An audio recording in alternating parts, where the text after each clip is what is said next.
Hey guys, Brad from Nile Farm. Welcome to the channel. You know, today in northeastern Ohio, it's New Year's Day. We just had about 8 to 12 inches of snow that dropped on us in the last 24 hours.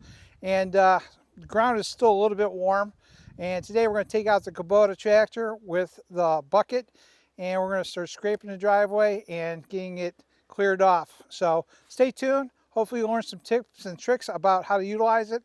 And hopefully you enjoy the video. So stay tuned. So the first thing I do is when I get out of the barn, I try to clear out the snow that are in front of the barn. And you can see I'm actually dragging it out and you're exposing mud. And that's because the ground is so soft. And that's why it's very important to be careful on how you approach doing your driveway.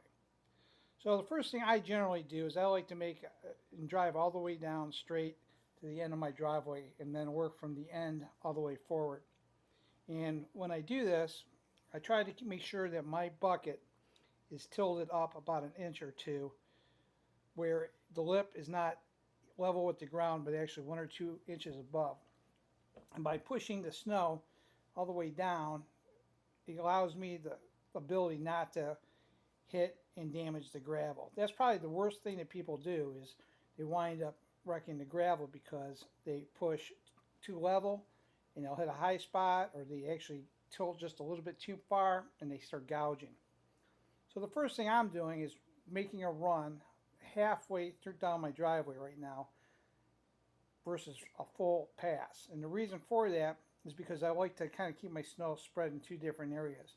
I like to keep my snow up by the road, and I also like to keep my snow um, at a spot near the barns that basically has good drainage, so when it actually melts, that is actually going to be sucked off and going down into a ditch. So first thing I'm doing with this tractor is pushing it forward. Now a lot of times I will, if it's just only a couple inches down, I would just specifically just back drag.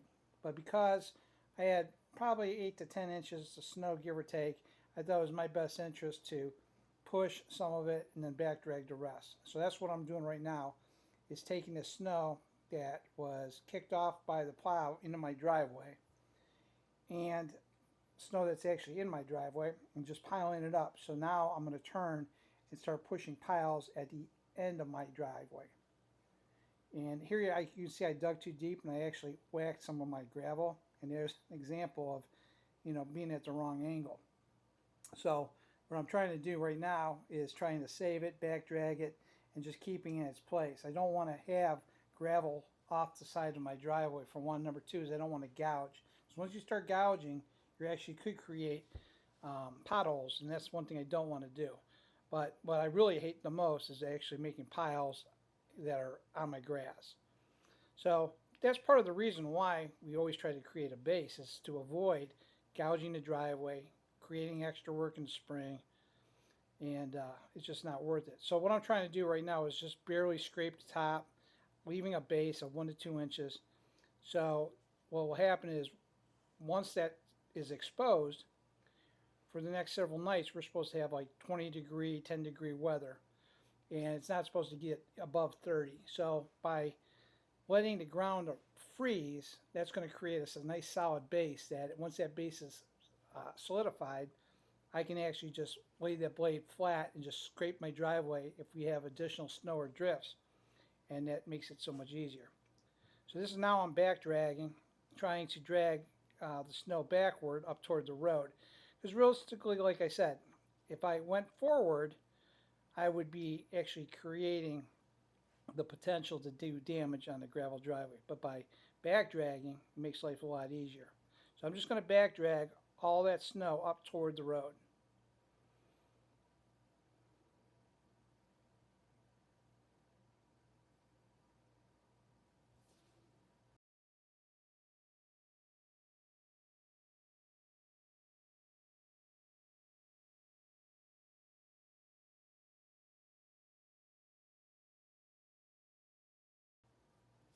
So now that it's up by the road, we're just going to make a pile so we can push it into our pre-existing pile. And that will give us enough easy access to get in and out of the driveway. That's really our biggest issue. And since I've lived on this property, we get stuck with a lot of snow at times, and when the plows come through, That's the biggest fight, is getting into your driveway. And we have predominantly trucks and SUVs, so leaving snow in the driveway is not a big deal for us. But I also have a boarding facility and I have a few people that come in more with cars, and I try to keep it clear as much as possible. So we're almost done with the driveway here. And again, it doesn't have to be perfect because again, it's still soft, and we're expecting more snow to come in. So that's why I'm kind of just trying to make enough room so we can get through. The other problem too is in over previous years we haven't got a lot of snow this year, but last year we had 5 foot of snow right after Thanksgiving, and it really hindered us. So I had that front end done, and I'm pretty comfortable with that. Now we're going to go work our way all the way back toward the barns. So I'm going to start pushing the snow back that way.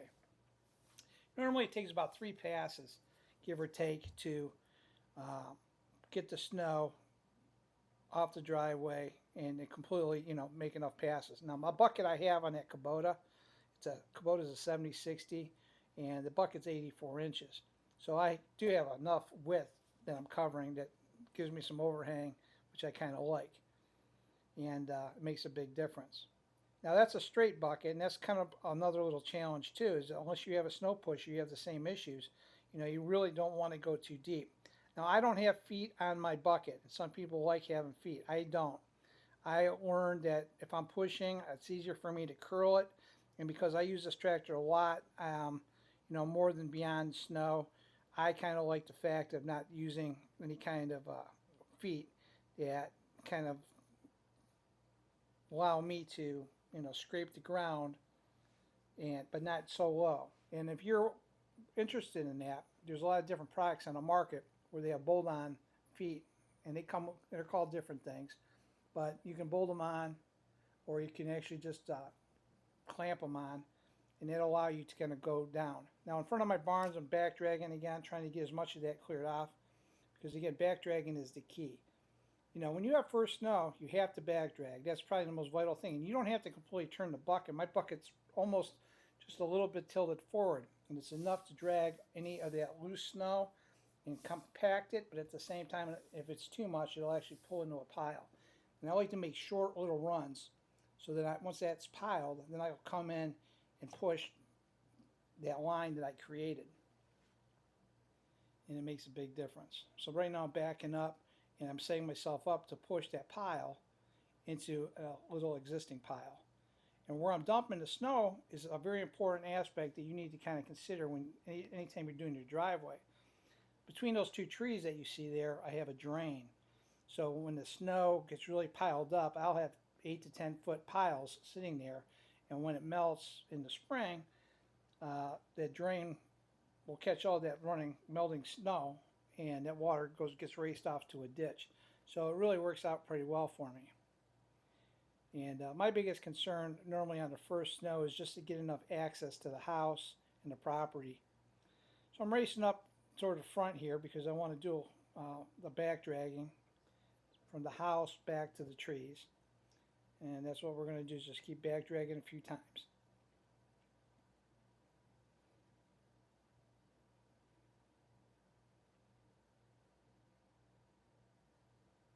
It's not a speed race either. You don't have to drive real fast when you do this. I kind of, sometimes, especially when I'm pushing snow, I rather push slower and not put much pedal to the metal.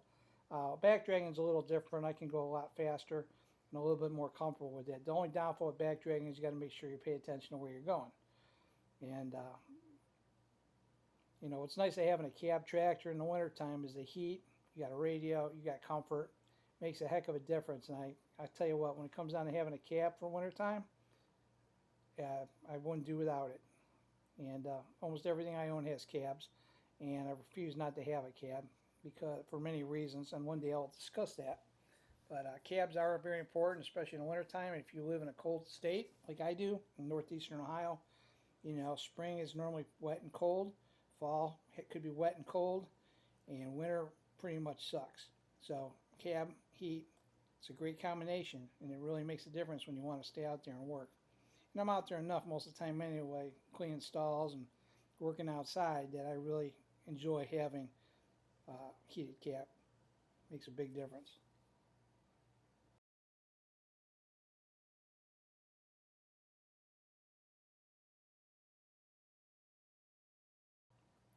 And now I'm racing up toward the house, and over on the left-hand side here is a small little parking lot.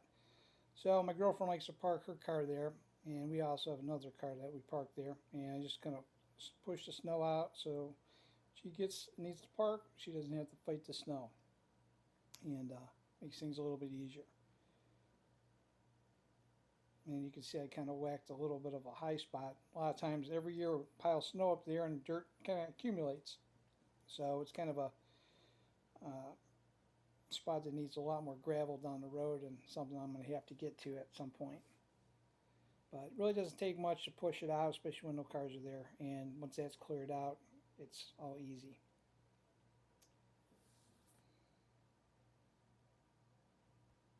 So that pretty much does it for plowing snow.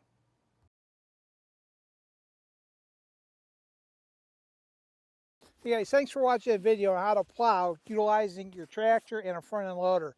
You know, after you have the first snow of the year and the ground is warm, it's very important to create a base, and that's what we did. And I just want to kind of show you through the tractor view of all you have to do just driving, and considerations you have to deal with actually doing it. So until next time, thanks for watching, and hopefully, you know, if you follow my series, you'll see how all this stuff kind of comes together, especially plowing snow. So hopefully this is helpful for a lot of you guys to actually see it versus just talking theory. So appreciate you guys watching, and until next time, take care.